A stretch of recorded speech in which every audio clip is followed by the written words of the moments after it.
Earth's hidden power unleashed humanity's technology can rewrite the universe. The barren landscape of Alex stretched across the horizon, a desolate world far removed from any semblance of life, yet teeming with the ancient remnants of civilizations long past. Towering structures loomed like silent sentinels, marking the passage of time. It was in this forgotten world that the most crucial meeting of the century was about to take place, a meeting that would determine the fate of not just Earth, but the entire universe. Kairos, leader of Earth's interstellar delegation, stood at the center of a massive chamber. His presence was imposing not in stature alone, but in the power he wielded. Across the chamber, representatives from alien civilizations, each with centuries of history and technological advancement, observed him with a mixture of curiosity and suspicion. The purpose of the meeting was clear: to form a strategic alliance among the galaxy's most powerful races. Yet Earth's inclusion had raised eyebrows. A relatively young civilization in galactic terms, Earth's sudden rise had confounded the established powers. But the truth was far more complex. Kairos carried with him a secret that no one in the room was aware of: a technology that could reshape the very fabric of the universe. We're here to discuss the future of the galaxy. Drexen, the leader of the ancient warlike Zelanthian race, declared, his voice like a low growl. A future where all of us united can achieve peace and prosperity. But peace and prosperity weren't the only things that were at stake. Kairos, standing tall, silent for a moment, knew that the galaxy's true future wasn't something that could be negotiated in a single meeting. The fate of everything rested in his hands. What makes Kairos the key to this meeting's outcome? What secret technology does he carry? And why is Earth's participation so surprising to the other races? The tension in the room was palpable. Drexen's gaze never wavered from Kairos, as if daring him to speak. The delegates from the other civilizations shifted uncomfortably in their seats. Kairos knew that revealing Earth's technological advantage now would shatter the delicate facade of diplomacy. But to withhold it any longer would show weakness, and weakness was not something that Earth could afford. Finally, the silence was broken. You've all come here under the assumption that we are like any other civilization, new and vulnerable. Kairos said, his voice calm, almost disinterested. But you're wrong. Earth holds a power that none of you can comprehend. The words fell like a thunderclap echoing through the chamber. For a moment, the delegates froze their minds, processing the weight of what had just been said. Drexen's lips curled into a sneer. What are you implying, Earthling? You have nothing we need. We've watched your planet for centuries. Your advancements in technology are barely worth mentioning. Kairos met Drexen's challenge with an unreadable expression. You think your centuries of knowledge and power mean anything when you can't even understand the technology I carry? His voice was sharp, cutting through the silence. Earth's secret is not a weapon. It's the ability to create entire universes, to control time and space itself. The room erupted into chaos. Whispers of disbelief swept through the assembled leaders. Drexen, his face turning pale, slammed his fist onto the table. You lie, he hissed. No civilization can harness such power. It's impossible. Harasho. What is the truth behind Kairos' claims? What is this technology that can control time and space? And why does Drexen, with all his ancient wisdom, react so violently? The leaders of the other races had always prided themselves on their advanced technologies, their understanding of the cosmos. To hear such a claim from a young race like Earth was not just insulting, it was an existential threat.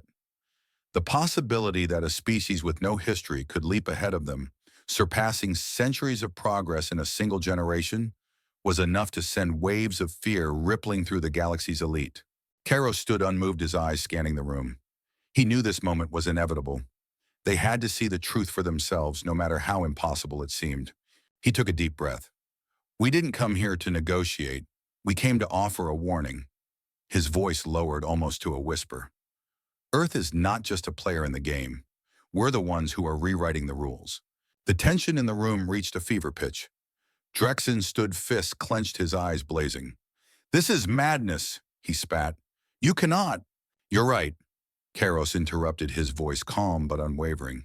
We cannot, but we already have.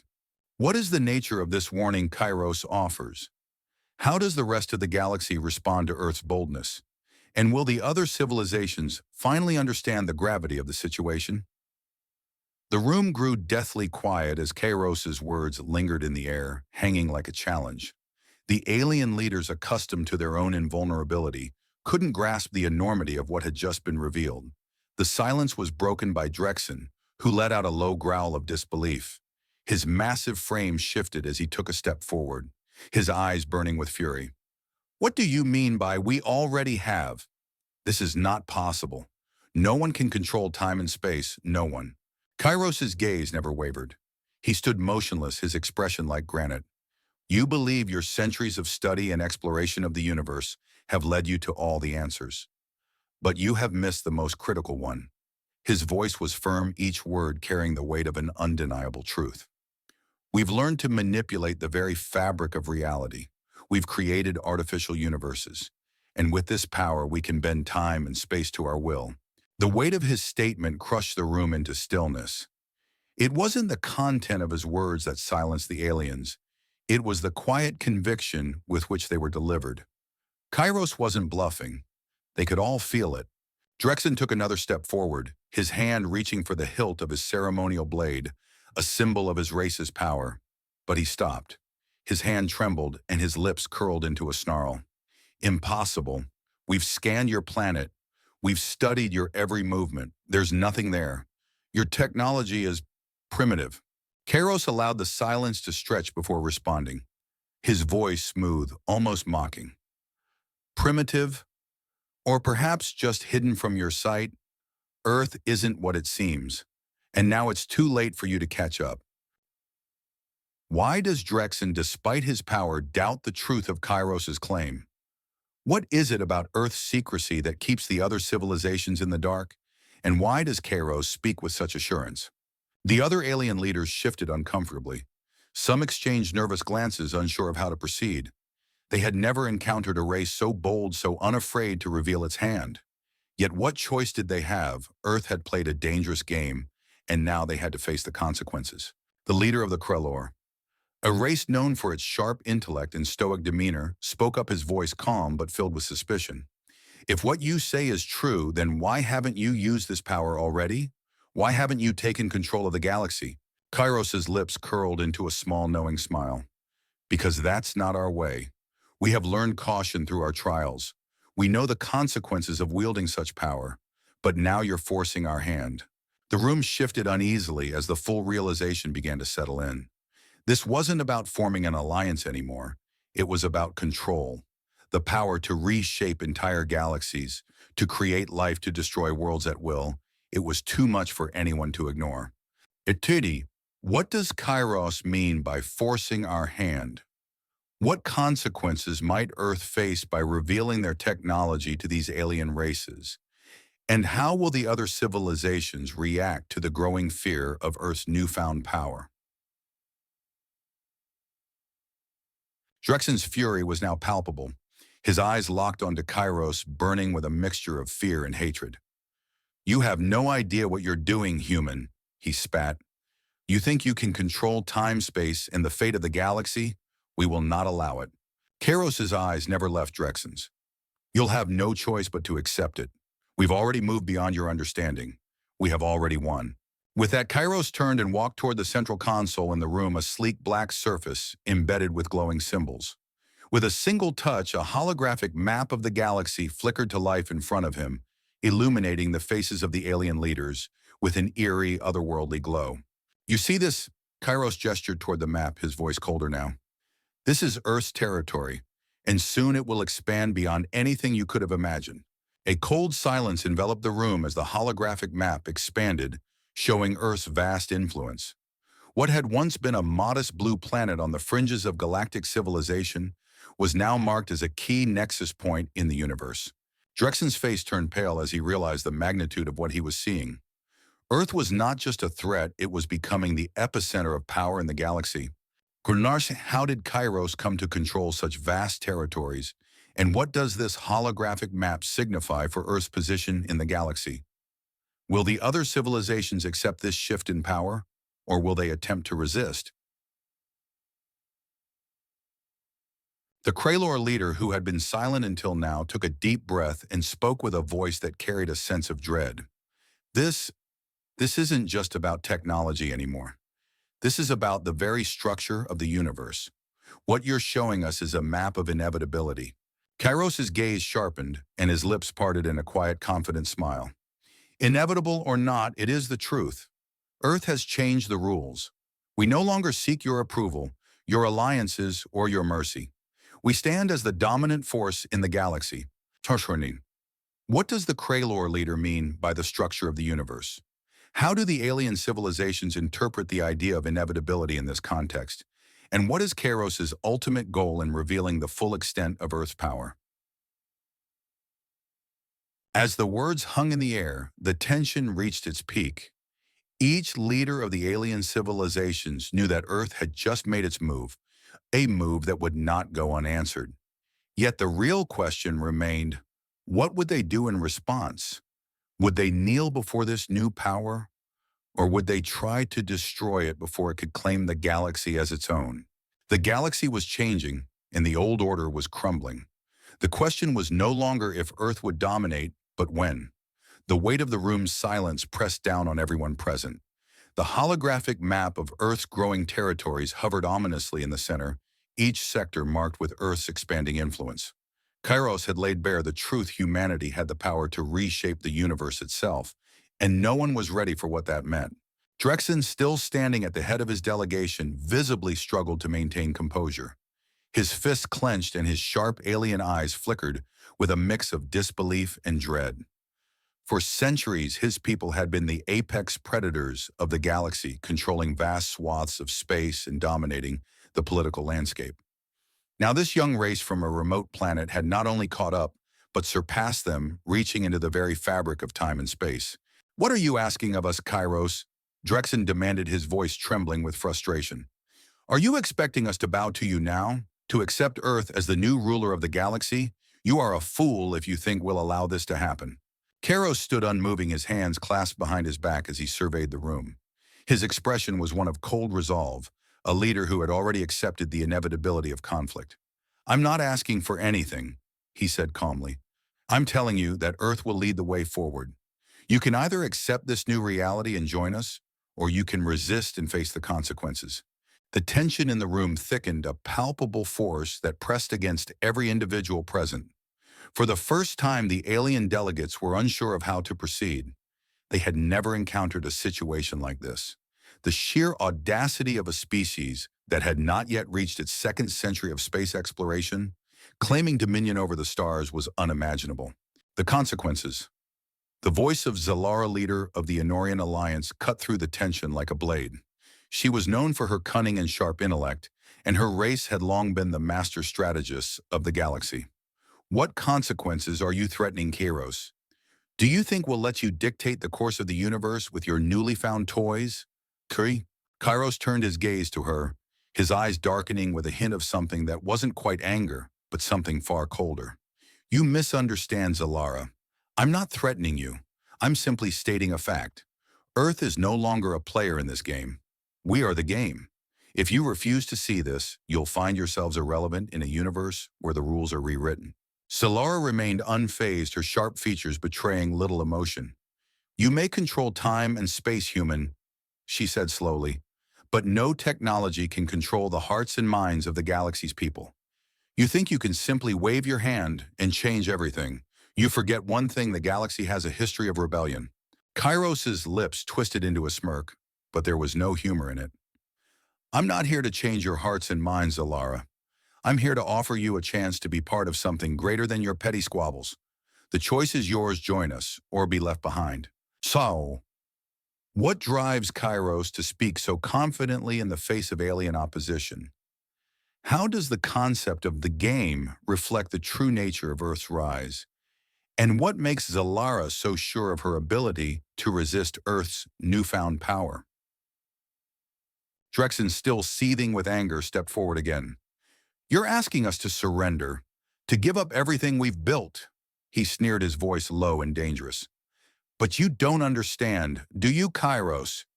You have no idea what you're up against. The forces you think you can control are older than your species.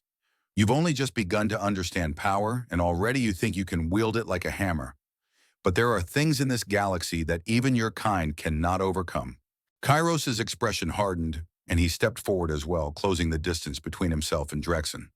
What you don't understand, Drexen, is that I'm not trying to control the galaxy. I'm trying to save it. The technology we've discovered, the power we've gained, it's not for us to dominate with. It's for us to prevent the destruction that looms.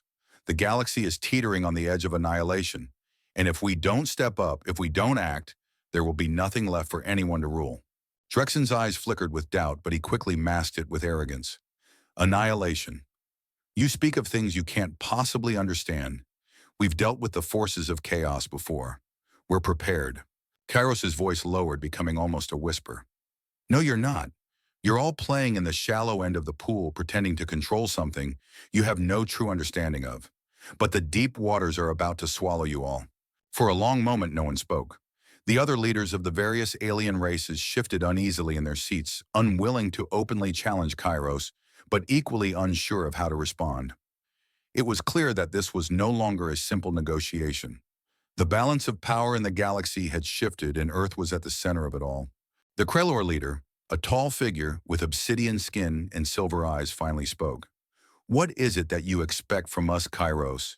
If Earth's power is as great as you claim, why do you need us? You could easily impose your will upon us and take control without a single fight. Why bother with this charade of diplomacy?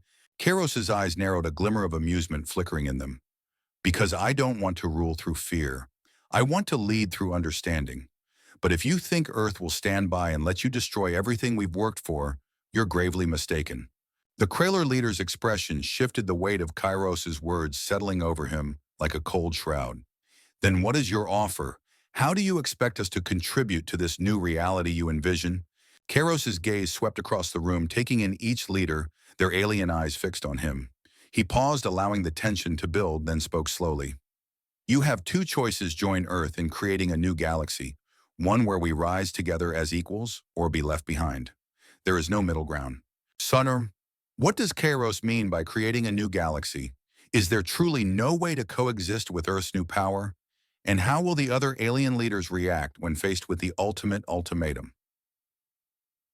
The room was still, the weight of the decision pressing down on every leader. No one spoke. No one dared move. The future of the galaxy lay in their hands, and the choice was clear. Join or perish.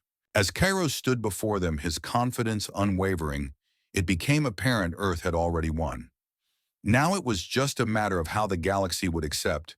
Kairos's words hung in the air, thick with inevitability. His declaration was a decree, not an offer. The fate of the galaxy had already been decided in his mind. He was not just a leader of Earth. He was the harbinger of a new order, one that had only just begun to take shape. The alien delegates knew it, felt it deep within their bones. The galaxy was changing, and they could no longer hide from the truth. Drexen's face remained unreadable, his sharp features betraying no emotion, but his eyes flickered with something darker, a fear that was beginning to take root.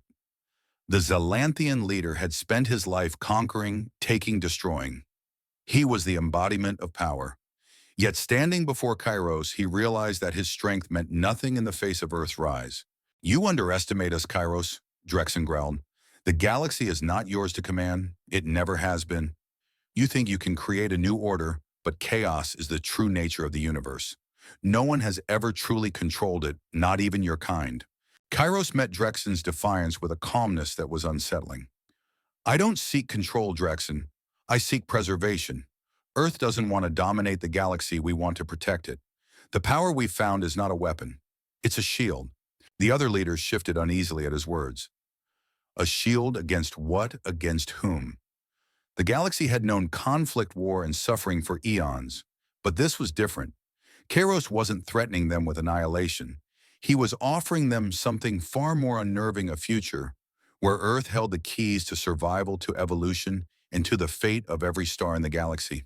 You speak of protection, Solara said, her voice still sharp, but we know nothing of your kind. You are not the only ones with ancient secrets. You have no idea what you're meddling with.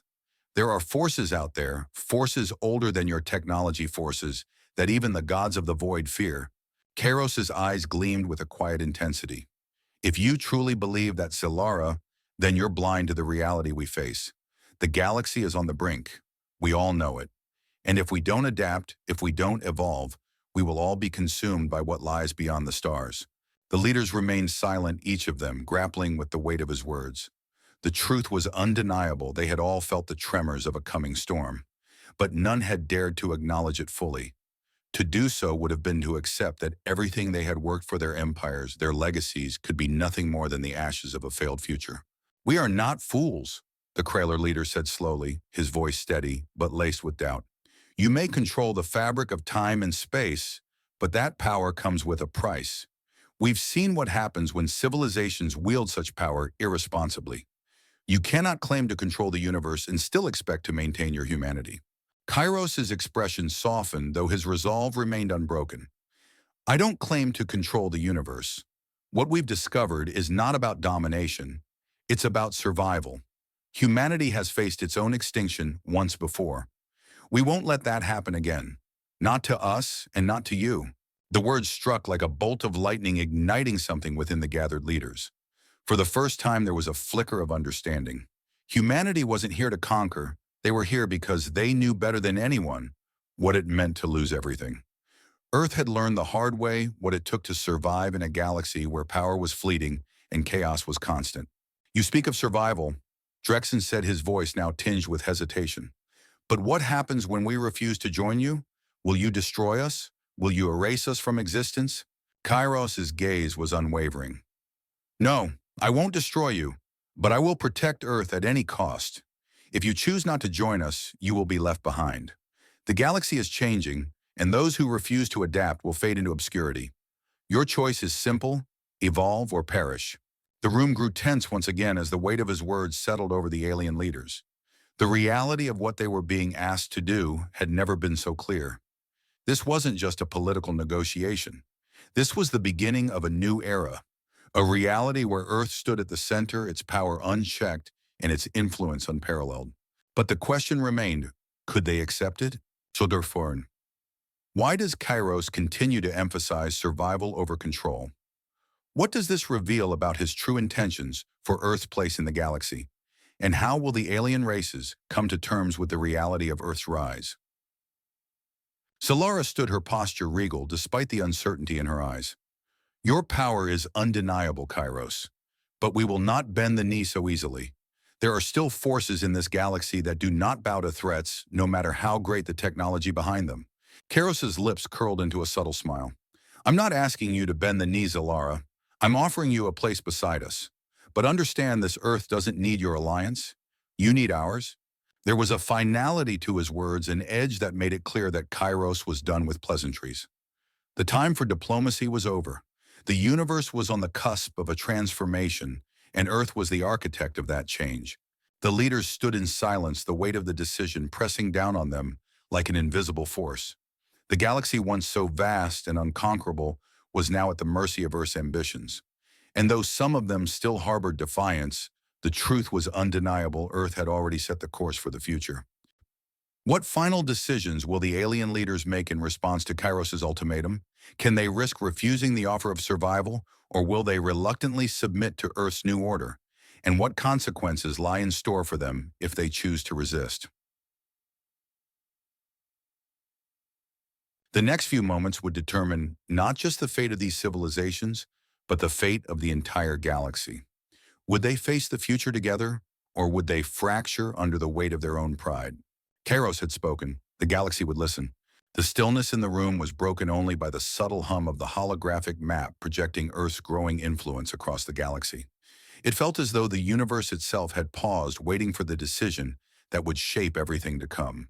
The alien leaders exchanged glances, their faces unreadable, yet the tension was palpable. For the first time in their long lives, they were uncertain of their place in the cosmos. Kairos had made his offer clear: evolve alongside Earth or risk fading into obscurity. His words carried the weight of inevitability. The power to manipulate time and space was something no civilization had ever conceived, and to hear a mere human leader declare such a thing was nothing short of a cosmic shockwave. Solara was the first to break the silence. Her sharp features, always so poised, now seemed strained. "You speak of evolution," she said, her voice measured, yet tinged with something approaching disbelief. But evolution doesn't come without sacrifice. What are we truly signing up for, Kairos? What will Earth's future look like if we join you? Will we become mere pawns in your great game? Kairos met her gaze without hesitation. I'm not offering you a role in a game, Zalara. I'm offering you a partnership. The future we build will be one of mutual respect, where Earth leads not by domination, but by innovation. Together, we can shape a new galaxy, one where survival is guaranteed for those willing to adapt and work together. Zalara's eyes narrowed. But what of the others? What of the civilizations that won't accept your rule? Are you prepared to face them as well? Kairos's voice turned cold, almost mechanical. If they choose resistance, they will be left behind. It's that simple. The air grew heavier, and the other leaders exchanged looks. The Kraylor leader, still seated in the far corner, finally stood up his tall figure, casting a long shadow across the room. You offer us a future, he said slowly, his voice deep and resonant, but you speak of it like it is already written. How can you promise us survival when you cannot see the consequences of your actions? Kairos's eyes locked onto the Krellor leaders, a calmness in his expression that betrayed nothing of the mounting pressure inside him. Because I've seen what happens if we do nothing. I've seen the consequences of inaction. The universe is not static, Krellor. It is in constant flux. The only way to survive is to take control of that flux, to shape the future before it shapes us. Drexen, who had been silent up until now, scoffed loudly. Control, he spat. You think you can bend the fabric of the universe to your will? No civilization has ever done such a thing without it consuming them. You are wrong, Kairos said, his voice steady but with an edge. The greatest mistake civilizations make is believing that they are at the mercy of fate. The truth is, we control our own destiny. That's what makes us different from the rest of you. His words hung in the air like a challenge. There was no room for doubt. Kairos had made up his mind long before this meeting had even begun. He wasn't here to beg for alliances. He was here to declare Earth's rise no matter the cost. Shudiyawar. What drives Kairos to speak with such certainty, and why does he see the future as something to control rather than accept? What does this reveal about his vision for Earth and the galaxy? And how will the alien leaders grapple with this audacious proposal? For a moment, the chamber was silent once more as the leaders weighed their options. But the quiet wasn't peaceful. It was the quiet of a galaxy teetering on the brink of change. The foundations of everything they had known were being questioned. Drexen finally broke the silence, his voice heavy with frustration. You speak of destiny of evolution, but what of the cost? If we accept your offer, if we submit to Earth's vision, what do we lose? Our freedom, our identity. Kairos's eyes softened, the briefest flicker of something like sympathy crossing his features. You will lose nothing, Drexen. In fact, you will gain everything. But the price is this: you must accept that Earth leads. We are not here to destroy what you are, but to offer you the chance to become something greater.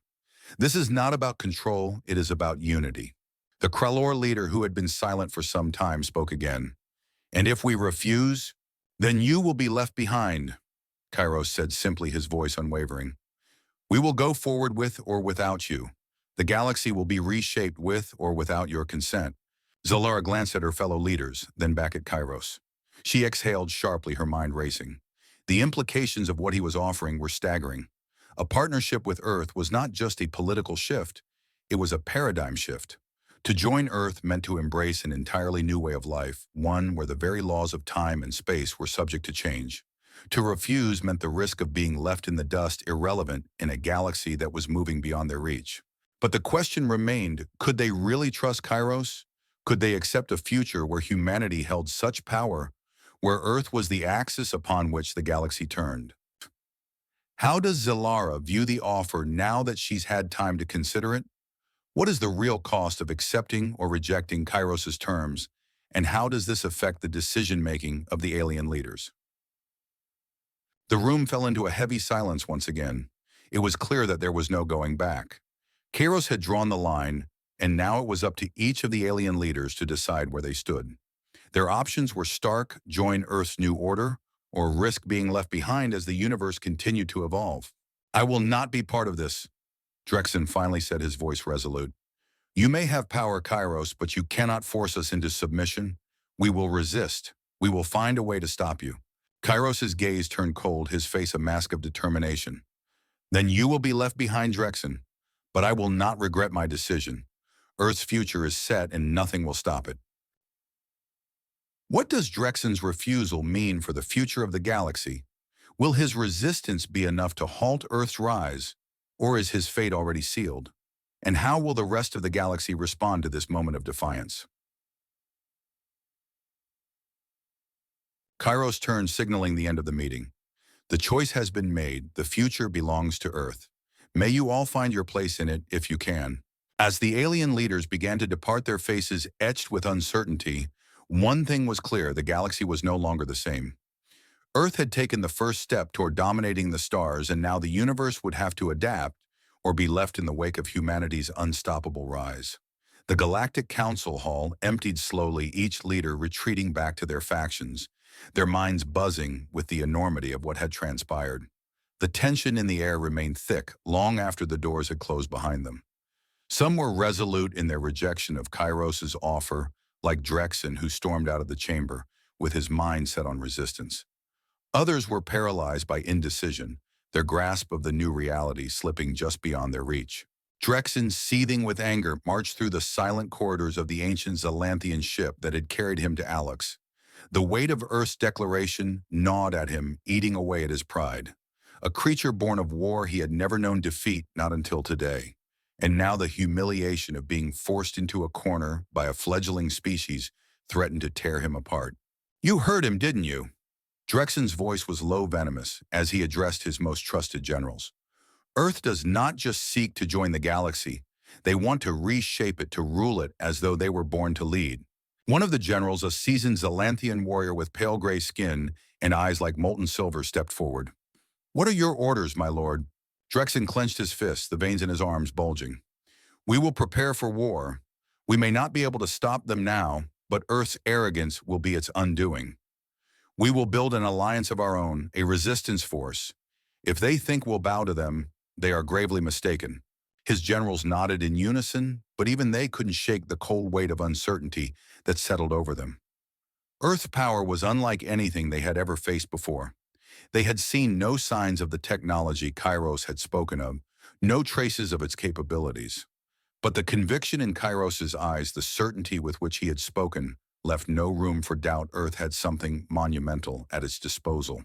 Across the galaxy, in the sterile control room of the Honorian Alliance flagship, Solara sat alone, contemplating her next move. Her pale hands rested on the edge of the holographic console, her sharp eyes fixed on the map of the galaxy. The Kralor leader's words echoed in her mind about the cost of this alliance, the risk of being consumed by Earth's unstoppable momentum. But what could she do? The choice was stark: align with Earth or risk fading into irrelevance. It was clear that Kairos wasn't interested in diplomacy or alliances for the sake of peace. He was interested in shaping the future, in becoming the nexus around which the galaxy would turn. Solara's lips curled into a cold smile. Perhaps resistance isn't the answer after all. Her mind raced, piecing together a plan. Earth had made its move, and while her initial reaction had been to resist, to fight back against the arrogant upstarts, she could see now that they were right about one thing: survival in the galaxy required change. The old ways of power and dominance were crumbling. Adaptation was the only way forward. "Prepare my fleet," Zalara spoke softly to her command officer, who stood at attention. "We will meet with Kairos, but we must do so on our terms." What is Zalara's true plan, and how does it differ from Drexen's path of resistance? Will her choice to align with Earth come with unforeseen consequences? And what role does Earth's technology play in these decisions? Meanwhile, on Earth's flagship, orbiting just outside the edge of the Andromeda system, Kairos stood on the command deck, his eyes staring out into the endless black of space. The galaxy was vast and humanity was small, but not for long. He had known that the alien civilizations would be divided, that some would resist and others would submit. It was the way of power: the strong lead and the weak are either dragged along or crushed underfoot. Kairos' eyes scanned the stars as his fingers brushed over the surface of a glowing panel. The technology Earth had uncovered, the ability to manipulate time and space to create artificial universes and bend the rules of reality itself, was more than just a weapon. It was the key to survival. The galaxy had entered an age of constant change where only those who adapted would survive. Earth would be the catalyst for that change, the force that shaped the future, whether the galaxy accepted it or not. Admiral Report. Kairos spoke quietly, not taking his eyes off the stars. The ship was ready for anything, prepared for the unpredictable consequences of the choice they had just made. Sir, the Admiral responded, all systems are operational. The fleet is at full readiness. Our forces are prepared for any potential engagement, but we are still awaiting word from the other races. Kairos nodded, his face cold and contemplative. We will give them time, but make no mistake, Earth will not wait forever. Awan, what is Kairos' endgame in this cosmic chess match, and how does he plan to deal with those who reject his vision? How does his view of the galaxy differ from those of the alien leaders, and what impact will his decisions have on the future? Back on Alox, the holographic map flickered briefly as the leaders of the remaining alien races convened in secret. There was no consensus on what to do. Some were still processing the enormity of Kairos' offer. Others had already begun to secretly prepare for what they feared was inevitable, a war with Earth. But in the back of their minds, all of them knew the truth. They could not defeat Earth alone. The technology Kairos spoke of was beyond their comprehension. The forces at play were far more dangerous than any single civilization could handle. As Zalara convened with her advisors, she couldn't shake the feeling that she was standing on the edge of a precipice, looking into an abyss. To refuse Earth's offer would mean war, a war that would change the galaxy forever. To accept it would mean surrendering their sovereignty, their very identities. But as the stars glittered around her in the cold silence of space, she realized that survival wasn't just about power. It was about knowing when to adapt, when to compromise, and when to change the course of history. What is Zalara's final decision, and what does it mean for the future of the galaxy? Will she choose to align with Earth, or will the threat of resistance prove too great to ignore? And how will the galaxy's fragile peace survive as the stakes grow higher? In the distance, the first hints of the approaching storm could already be felt. The galaxy was on the cusp of something monumental, and no one could predict how it would unfold. But one thing was certain: the era of old empires and ancient powers was over. A new age was dawning, one where Earth would lead the charge in an uncertain future. Days following the council on Alex were filled with tension. The galaxy's future, once a sprawling and uncertain landscape, was now clearly divided. Earth had made its declaration, its power on display for all to see. The galaxy could either align with this new force or resist, knowing full well the consequences of such defiance. But the alien leaders knew that Earth was no longer a mere participant in the cosmic drama. They were the new playwrights, and their story was one of domination. Drexen, despite his bravado, had already begun to prepare. In the dark recesses of his flagship, the Zalanthian war machine churned into motion. The Zalanthian Empire, once the undisputed conqueror of their sector, was now plotting its defiance against Earth's growing power. Their pride, their centuries-old traditions, and their belief in the supremacy of their race would not allow them to bend to the will of a younger, less experienced species. We will show them what it means to defy the true power of the galaxy. Drexen snarled, his voice laced with hatred and determination, as he addressed his inner council. His generals, battle-hardened and loyal to a fault, nodded in agreement. We'll assemble our fleets, fortify our strongholds, and strike when they least expect it. Earth will learn that not even their technology can protect them from us. Drexen's eyes glowed with a cold fire as he imagined the Zalanthian forces ripping through Earth's newly established territories, teaching humanity the cost of arrogance. But deep inside, a seed of doubt had been planted.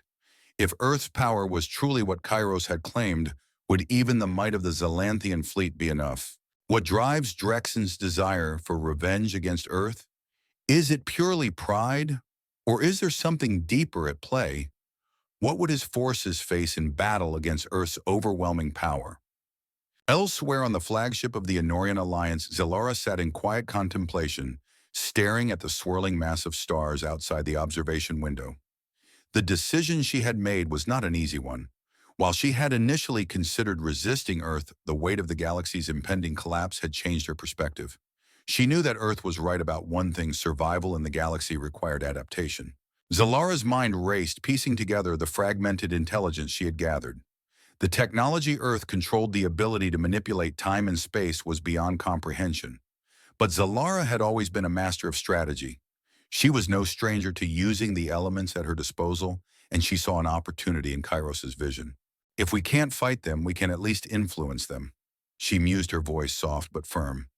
We'll join with Earth, but on our terms. We will guide their expansion, not follow it blindly. Her fleet's resources were considerable, but not as vast as the strength that Earth had at its command. However, Zalara knew something that Kairos did not. There were factions in the galaxy that could be swayed, alliances that could be forged. The Kralor, the Vrex, and the Dothians, all races with their own ambitions, could be united under a single banner, one that would ensure their survival, even if it meant sacrificing some of their autonomy. Zalara turned to her advisor. Make contact with Earth. Offer them an alliance, but let's make it clear that we will not be subjugated. We will help them shape the galaxy, but only if they understand that their path must be one of mutual respect. Earth may lead, but it will not dominate. Sakinonam. What is Zalara's true strategy for dealing with Earth, and how does she plan to maintain her influence over the galaxy's future?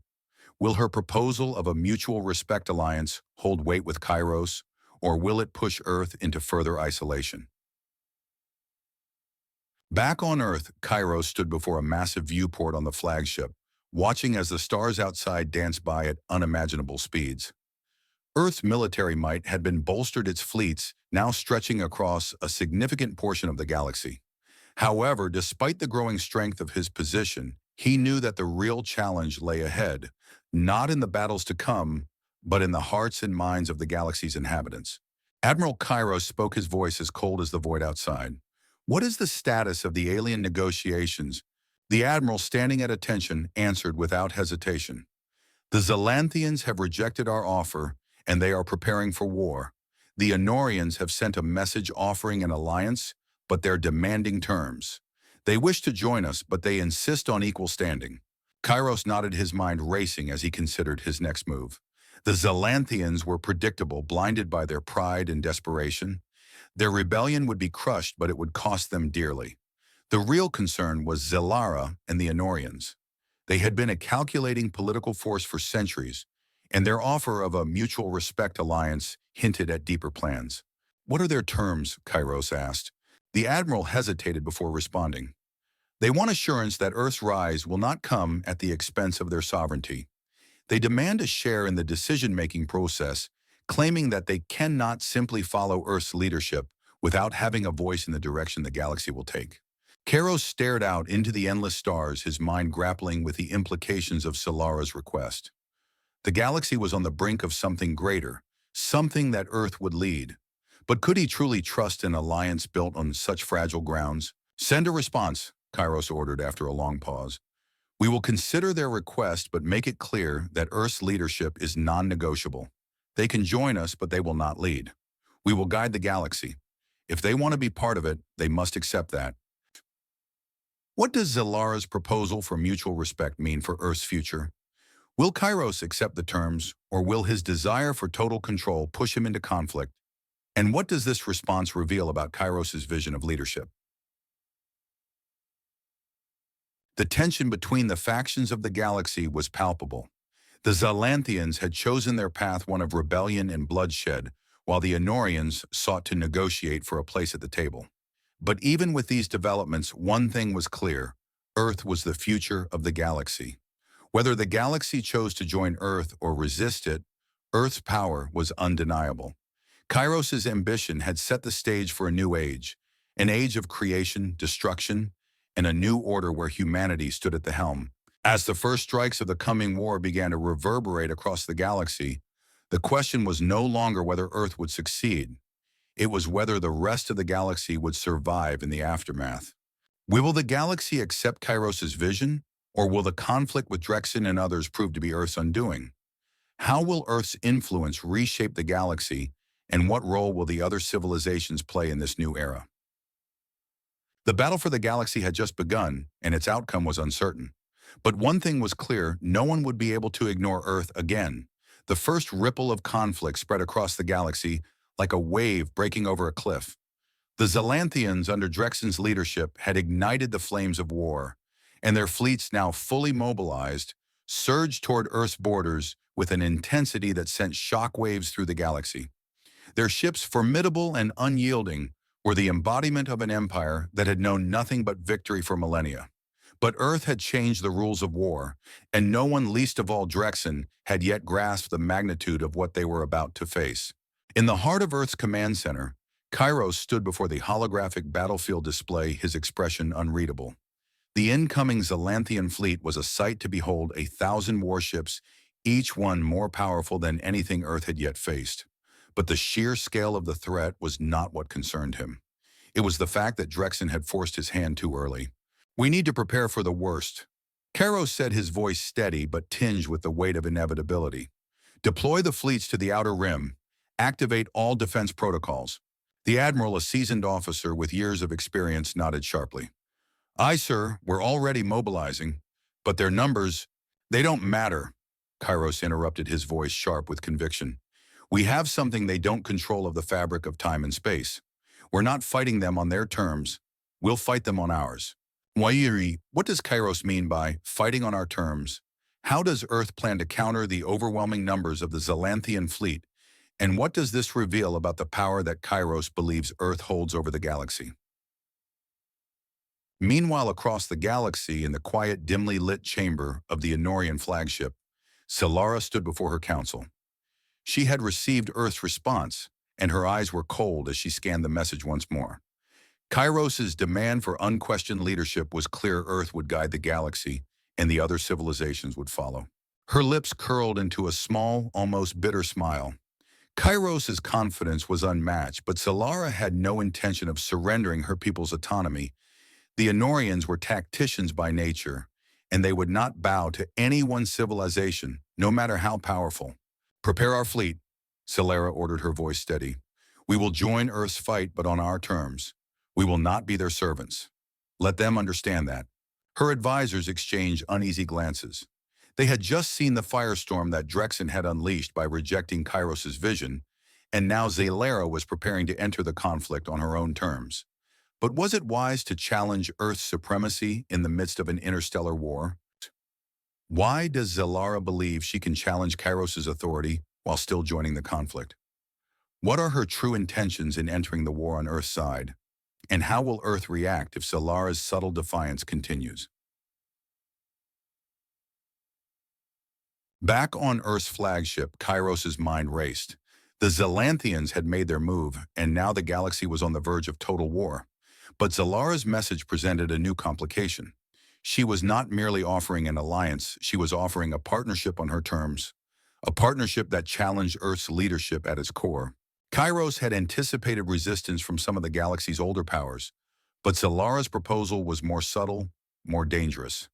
She was not declaring outright war. Instead, she was trying to position herself as an equal to Earth. She was attempting to negotiate Earth's dominance, making it clear that her people would not simply follow Earth's lead without a say in the direction of the galaxy.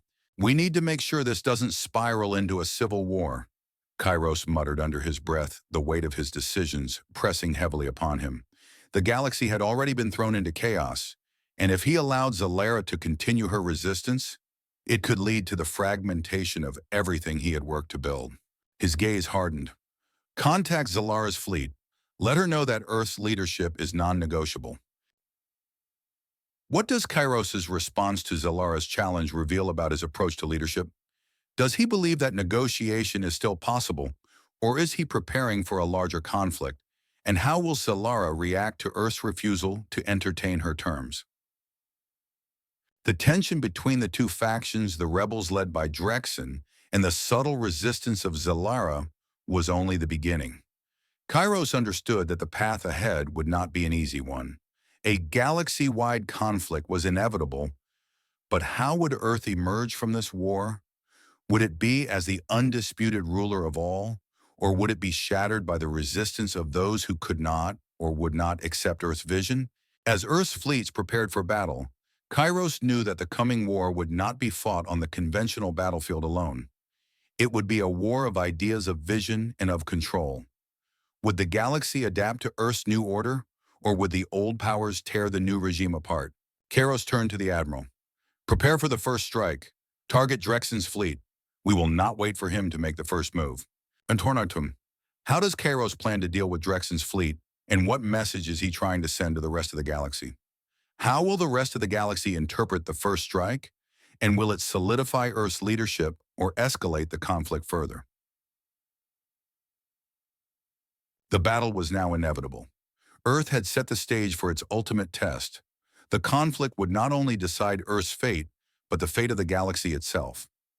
The choices made by Kairos, Celera, and Drexen would echo through the stars for centuries to come, and the galaxy.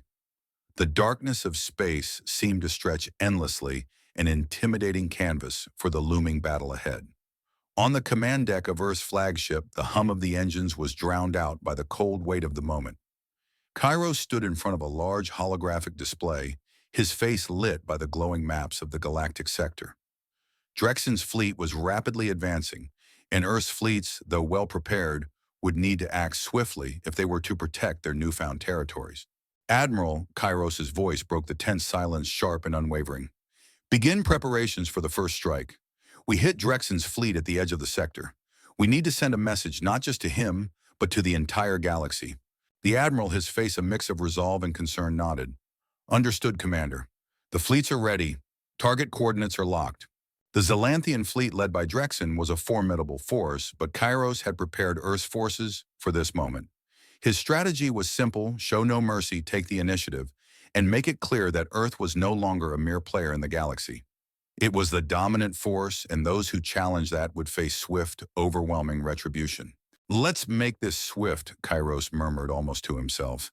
His eyes narrowed as he studied the holographic projection, each of the Zelanthian warships marked with red dots. We can't afford hesitation. The Admiral turned to the tactical officers. Initiate Phase 1 of the attack sequence. Earth's fleet, equipped with hyper-advanced weaponry, shifted into formation, its massive ships gliding through space with an almost silent precision. The target was clear: Drexen's flagship, the pride of the Zelanthian fleet, along with the support ships flanking it. The first strike would be devastating, but it would also be symbolic. Drexen needed to see that Earth was serious about its claim to dominance. Engage, the Admiral called out. What is Kairos's true strategy for the first strike?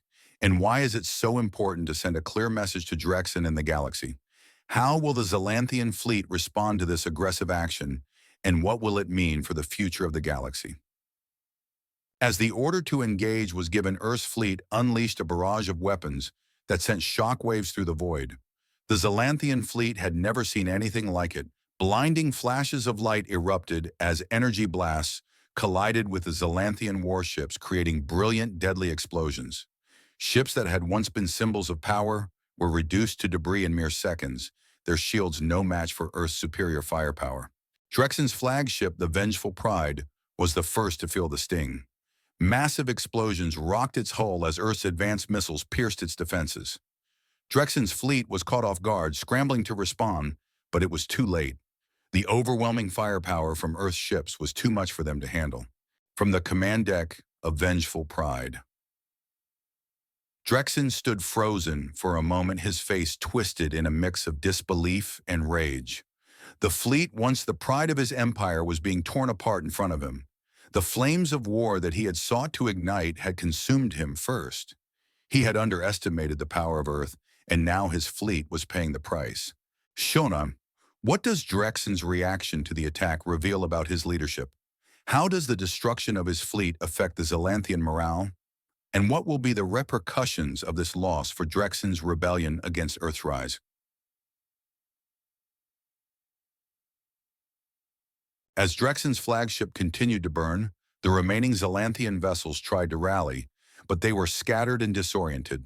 The Zelanthian Empire, which had once ruled the galaxy with an iron fist, was now in retreat. Earth's military had proven that it was not to be trifled with, and the consequences of defying their might were already becoming painfully clear. We've done it, the Admiral said, his voice filled with a mixture of triumph and disbelief. Drexen's fleet is in full retreat. We've crippled them.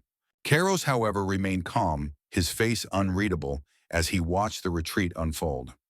This battle was necessary, but it's only the beginning. Drexen won't give up so easily. The rest of the galaxy will be watching.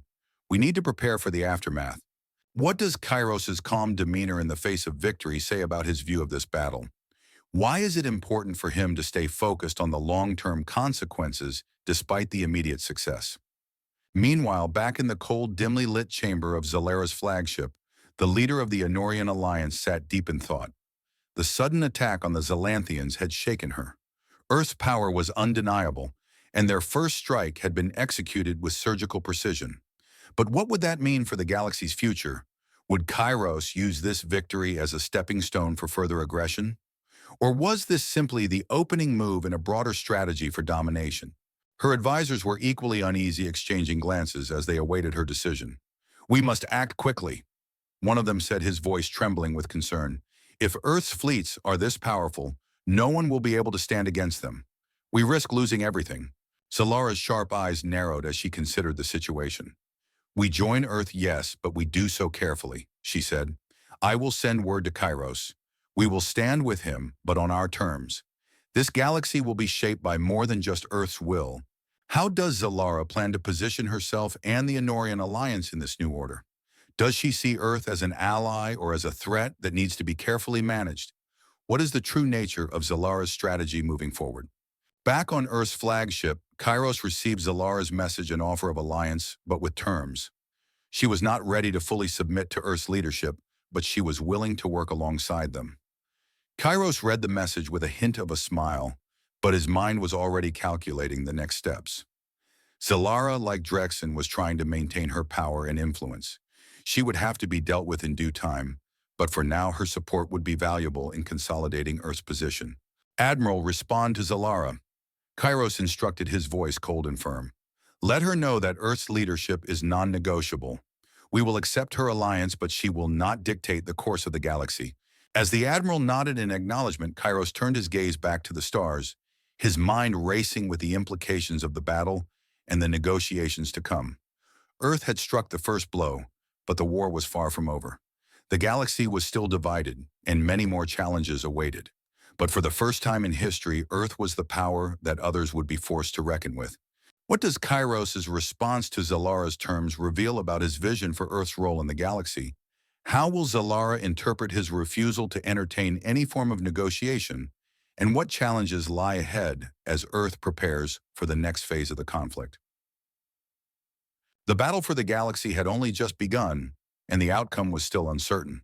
But one thing was clear: Earth's rise was unstoppable, and those who chose to stand against it would soon learn that their resistance came at a price they might not be willing to pay. In the aftermath of the first strike, the galaxy felt the tremors.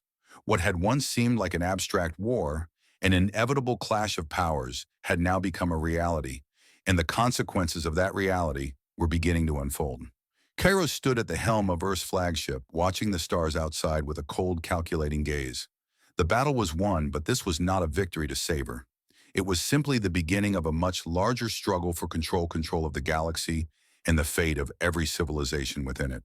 The Zalanthian fleet was shattered, and Drexen, humiliated, had no choice but to retreat. His pride, once unshakable, was now broken, and his forces were left in disarray. But Kairos knew that Drexen's defeat would not mark the end of his challenges. Drexen would regroup, rebuild, and return. The old powers of the galaxy, those that had once ruled with an iron fist, were not easily vanquished. This was only the beginning of a far greater war. Admiral Kairos spoke, his voice soft yet commanding. "Prepare our forces. We will need to move quickly. Drexen may be down, but he's not out, and the rest of the galaxy is watching." The Admiral nodded, already moving to relay the orders.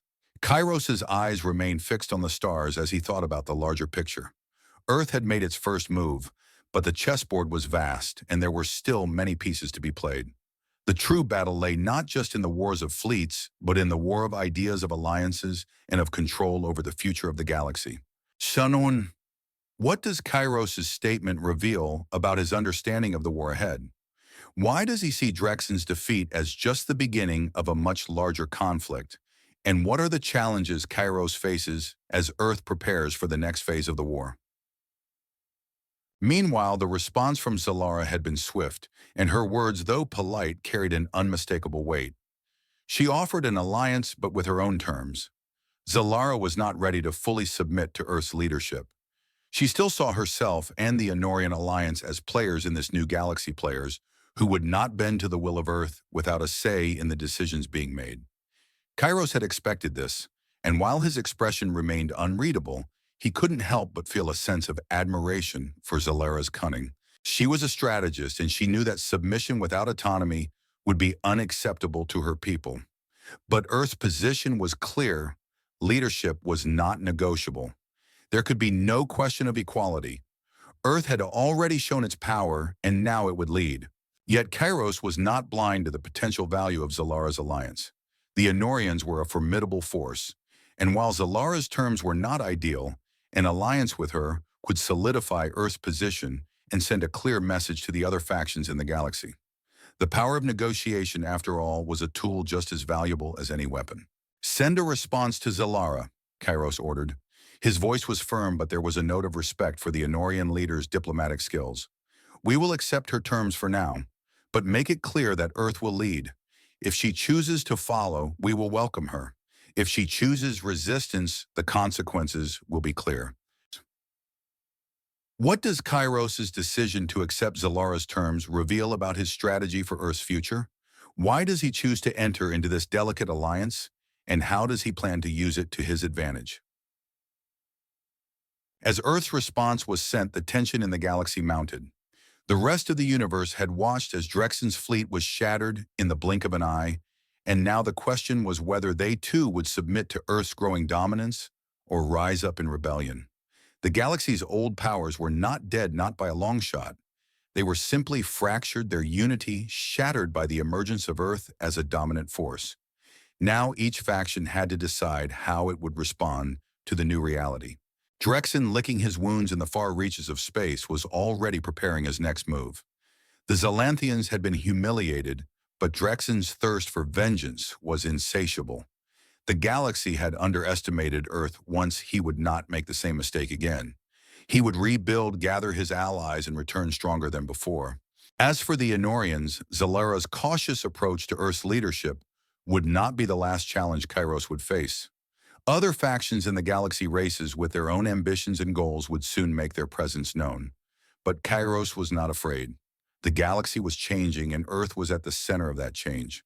The old powers would either bend to Earth's will, or they would be crushed beneath it.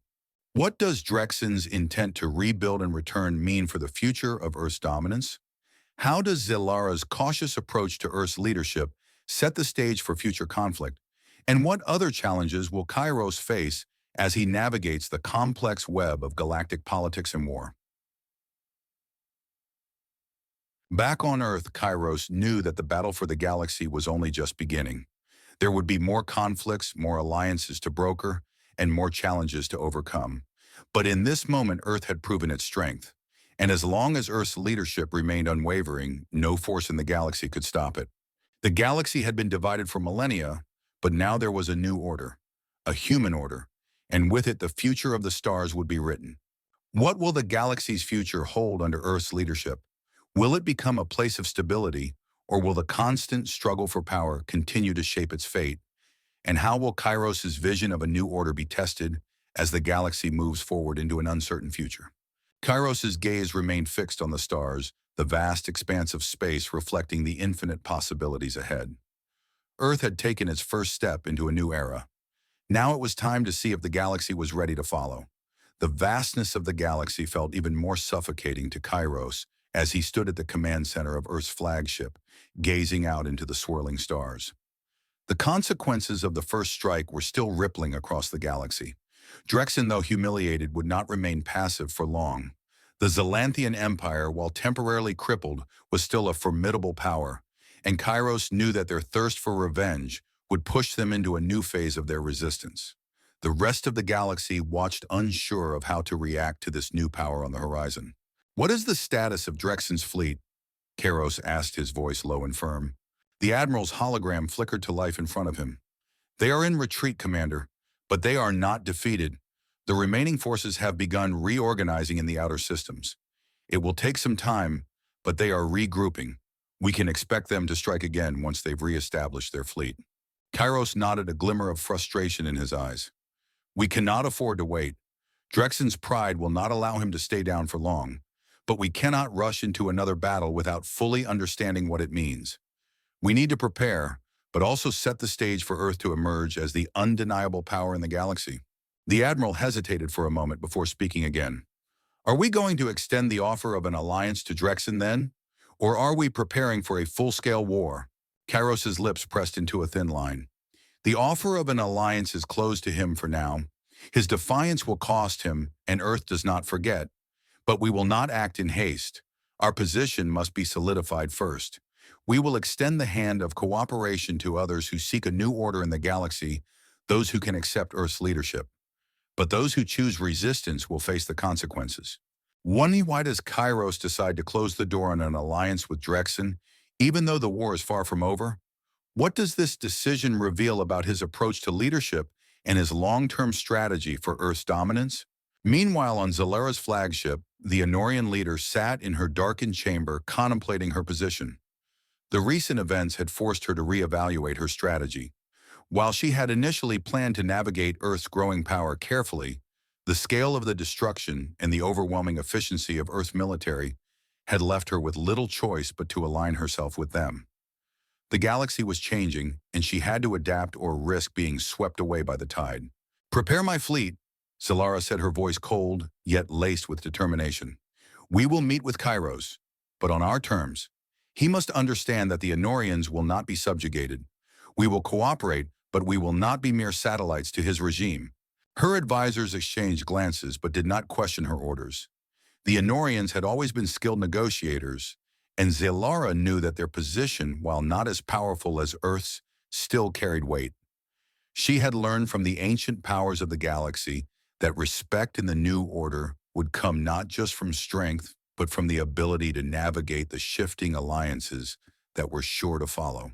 Nashrim, what does Zalara's decision to approach Kairos on her own terms reveal about her personality and leadership? How does she plan to leverage Enorian influence while maintaining some level of autonomy in the face of Earth's dominance? Back on Earth, Kairos's mind was already racing ahead, calculating the next steps.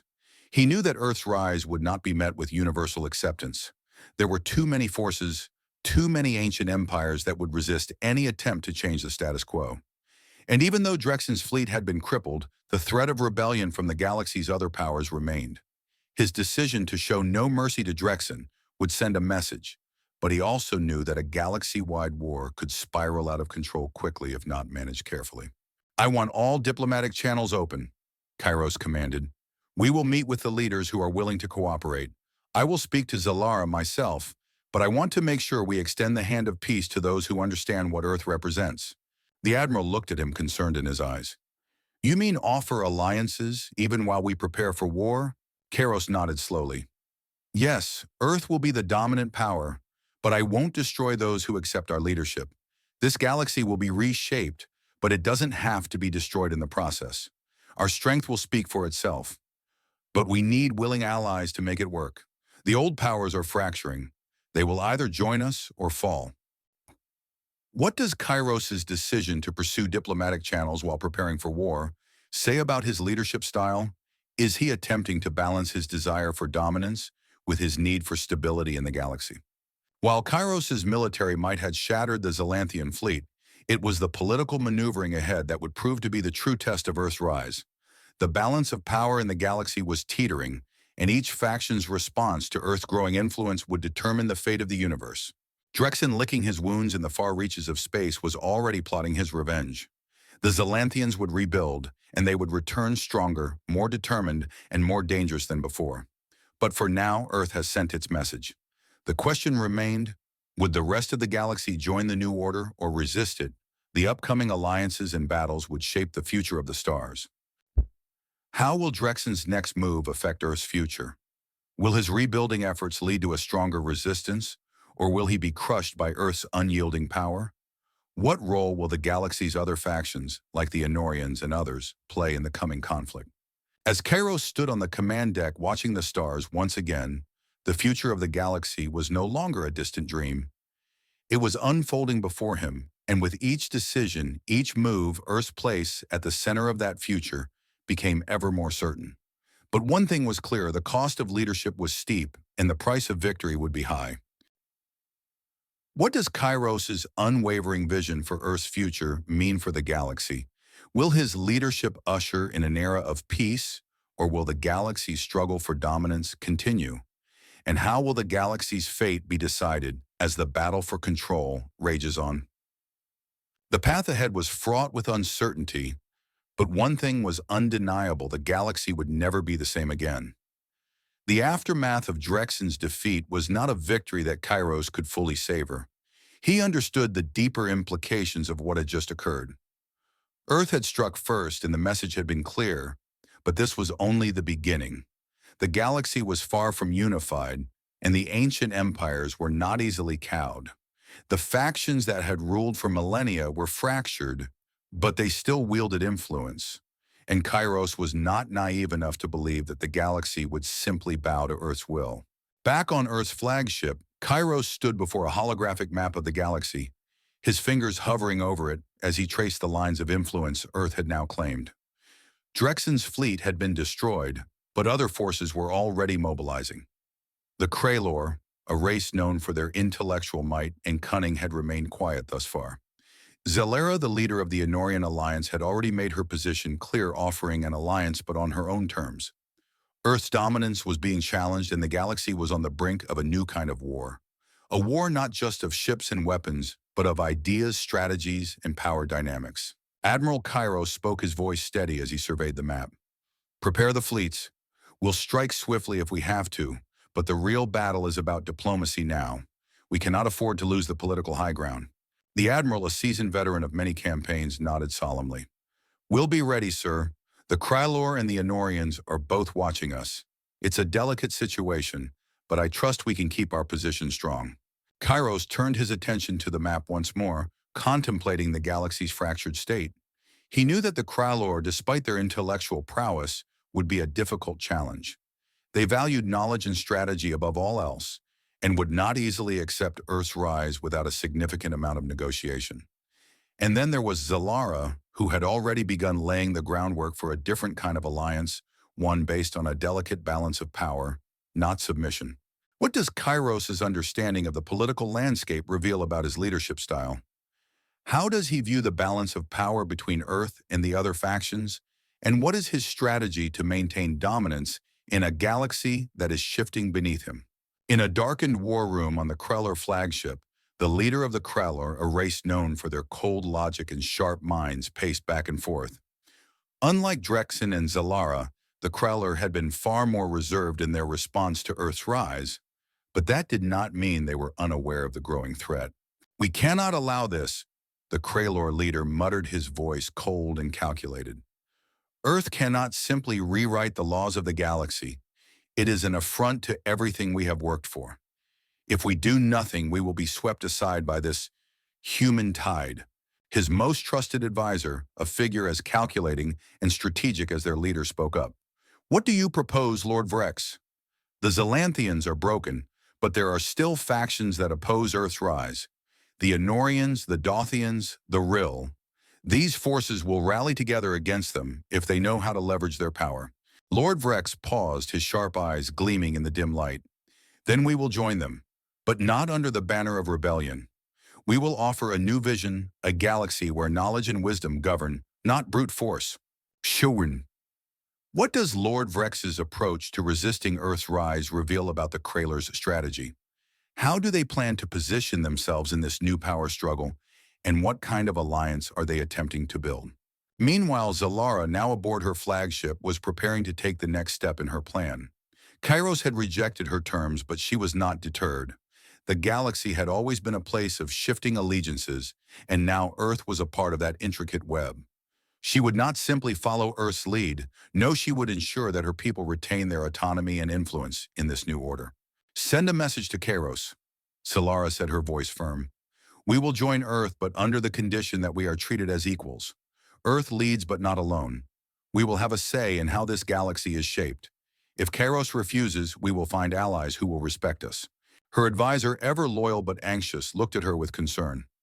"Are you sure, my lady, the galaxy is watching? And if Earth rejects us again?" "I'm sure," she interrupted, her eyes hardening. I won't let anyone forget the power of the Honorians. If Kairos believes we will kneel, he is gravely mistaken. What is Zalara's true goal in sending this message to Kairos? How does she intend to maintain her people's autonomy while also securing a foothold in Earth's new order? And what will be the consequences of her continued defiance? Back on Earth's flagship, Kairos was already preparing for the next phase of the war, not just with fleets but with influence. He knew that while military power could win battles, true leadership of the galaxy would require something more. It would require the ability to unite the fractured factions of the galaxy, to forge alliances, while also ensuring that Earth remained the dominant force in every negotiation. Admiral Nairi, Kairos said, his voice cool and commanding. Prepare a diplomatic envoy. We will reach out to Zalara, and we will offer her terms that show strength, but we must also leave room for negotiation. Earth will lead, but we will not isolate our potential allies. The Admiral raised an eyebrow. You want to continue to offer an alliance after her refusal? Kairos's eyes darkened. Yes, but this time we will set the terms. Zalara may be proud, but she is not foolish. She will realize that cooperation with Earth is the only viable path forward. What is Kairos's ultimate plan for dealing with Zalara's continued resistance? Why does he believe that offering a diplomatic solution will be the best course of action even after her rejection? And how does this reveal his deeper vision for Earth's role in the galaxy? As the diplomatic channels opened, the galaxy held its breath.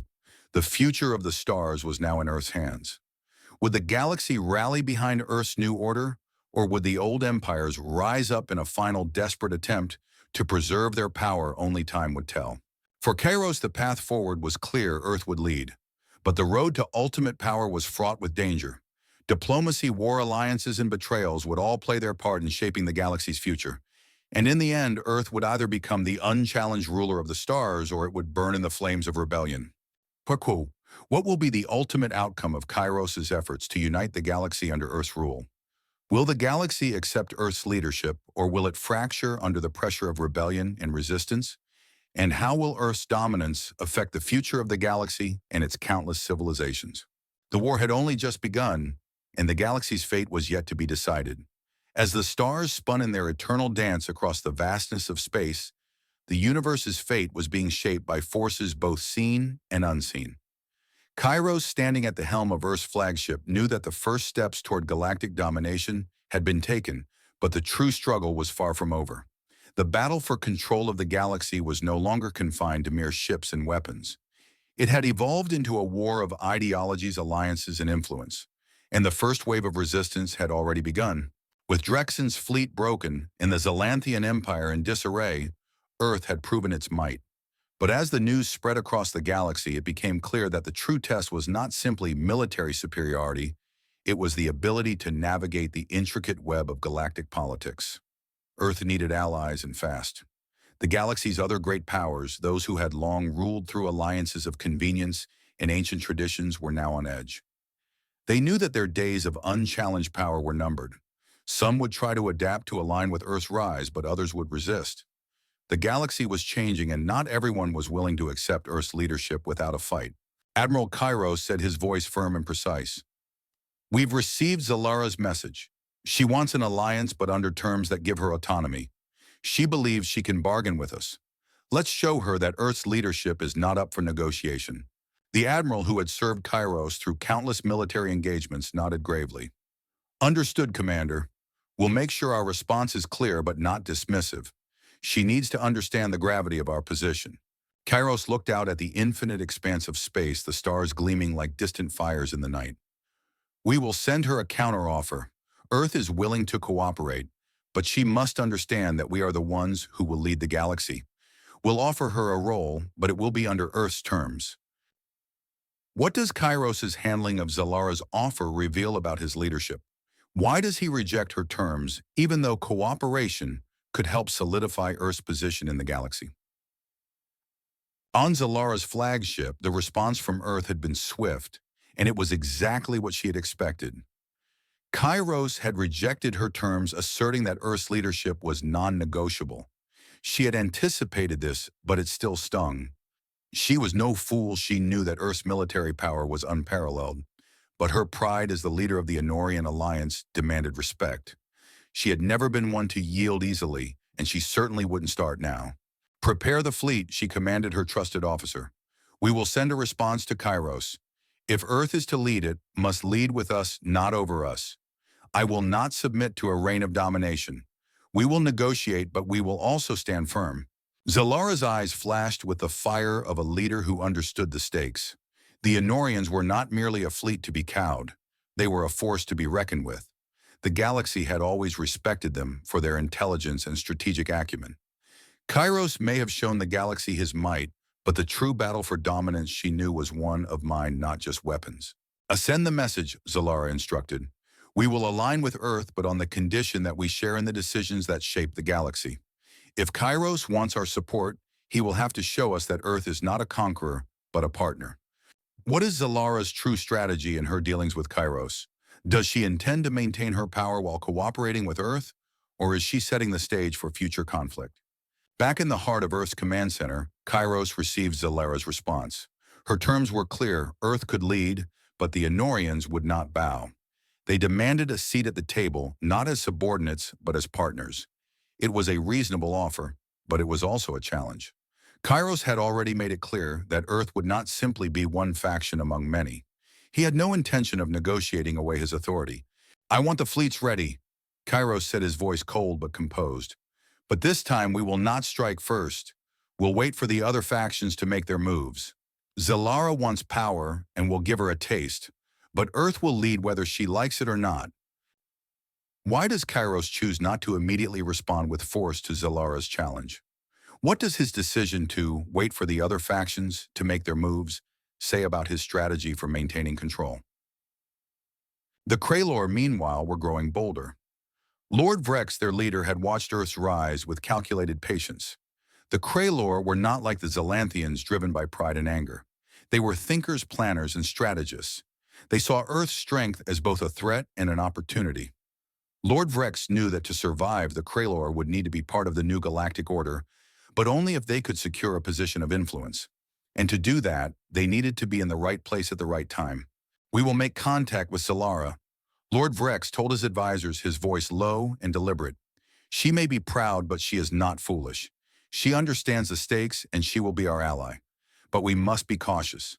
Earth's influence is undeniable, but the galaxy is not yet fully theirs. One of his advisors, a sharp-eyed Kralor tactician, spoke up. Are you suggesting we form a coalition against Earth? Lord Vrex's gaze flickered with the hint of a smile. Not against Earth.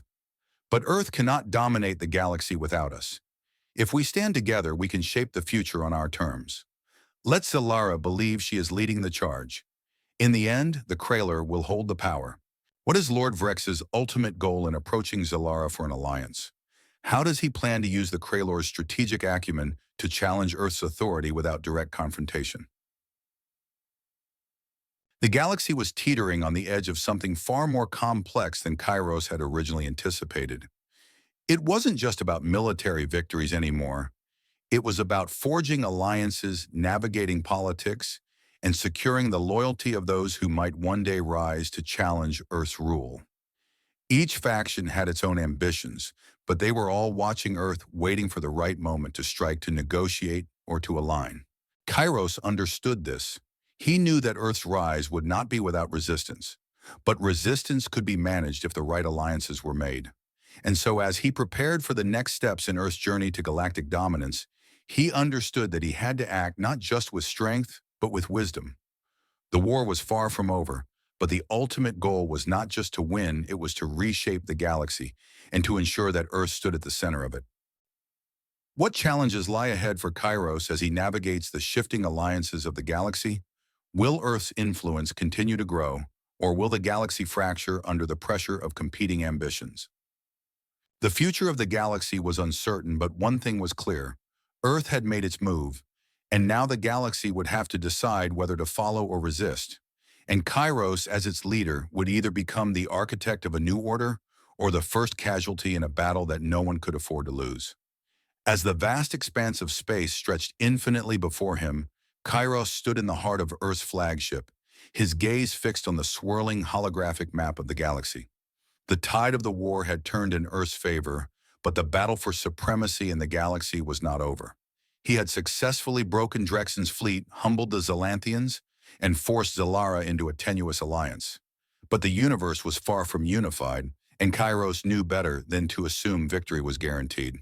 The galaxy's great powers, those ancient entrenched civilizations, would not yield easily. The Kralor, with their sharp minds and deep-rooted traditions, were already moving behind the scenes seeking their own advantage. Zalara, ever proud, had agreed to cooperate with Earth, but her terms made it clear that she was not simply a subordinate. And now Drexen, though beaten, had retreated to lick his wounds, undoubtedly preparing for a counterattack that could be even more devastating than his first. The Admiral stood beside Kairos, his expression tense.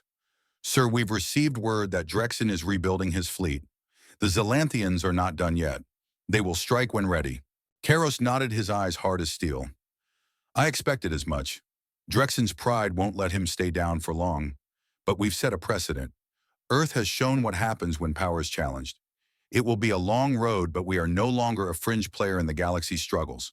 The Admiral hesitated before continuing. "What's our next move, Commander? Do we strike preemptively or focus on consolidating our alliances?" Kairos turned slowly, his mind already working through the possibilities. "Consolidating alliances. We must ensure that the other powers are either with us or too intimidated to resist. We'll make a final push for Zalara's full loyalty, and we need to reach out to Kralor.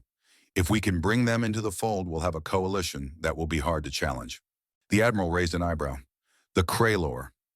They're not known for forming alliances lightly. They've always preferred to remain neutral or manipulate from the shadows." Kairos's lips curled into a thin smile.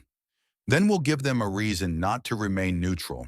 The Kralor value knowledge and strategy more than anything else.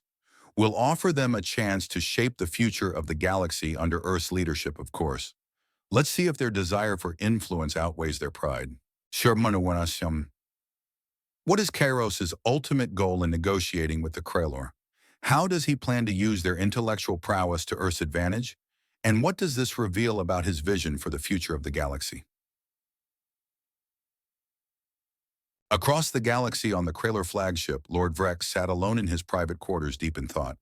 The Kralor had long prided themselves on their ability to shape events from the shadows, steering the course of galactic history through calculated manipulation and strategic alliances.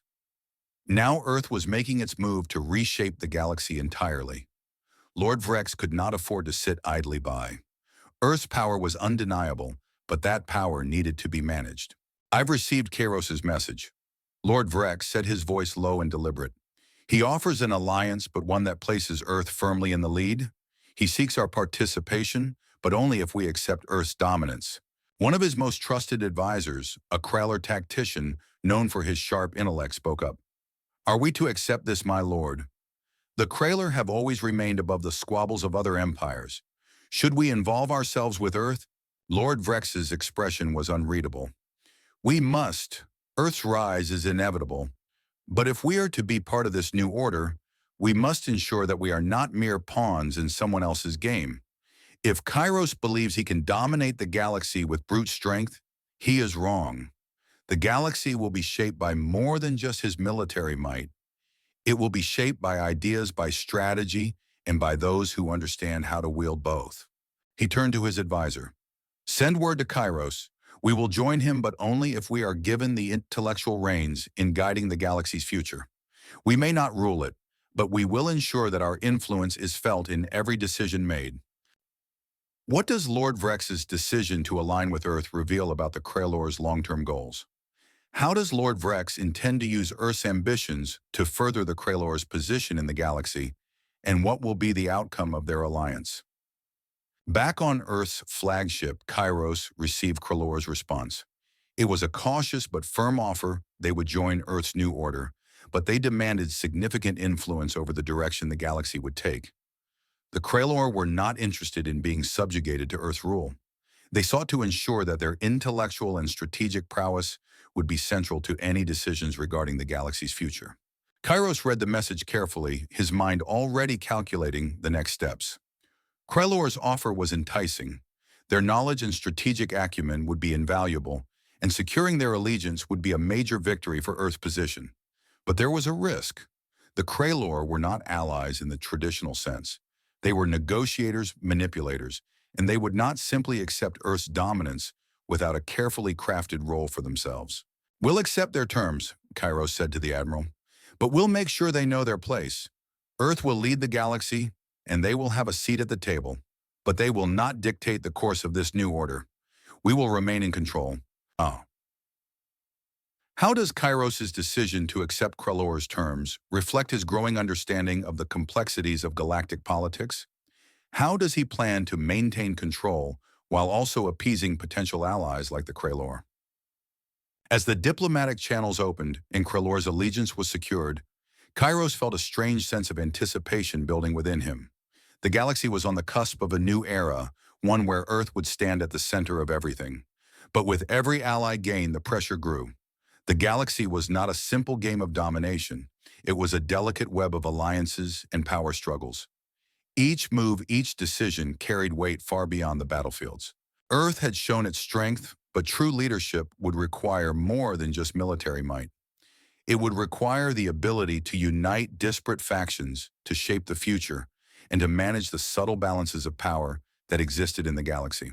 As the forces of Earth and its allies prepared for the next phase of their campaign, Kairos knew that the true test was not just winning battles, it was securing Earth's place as the dominant power not through fear or force alone, but through the careful management of the galaxy's fragile political landscape. What does the future hold for Earth and its new alliances? How will Kairos manage the growing political complexity as he works to secure Earth's dominance in the galaxy? Will the galaxy eventually accept Earth's leadership, or will the forces of resistance continue to challenge its rise? The winds of change were stirring, and the galaxy was on the precipice of a new chapter. But for Kairos, there was no turning back. Earth's destiny was in his hands, and he would shape it no matter the cost.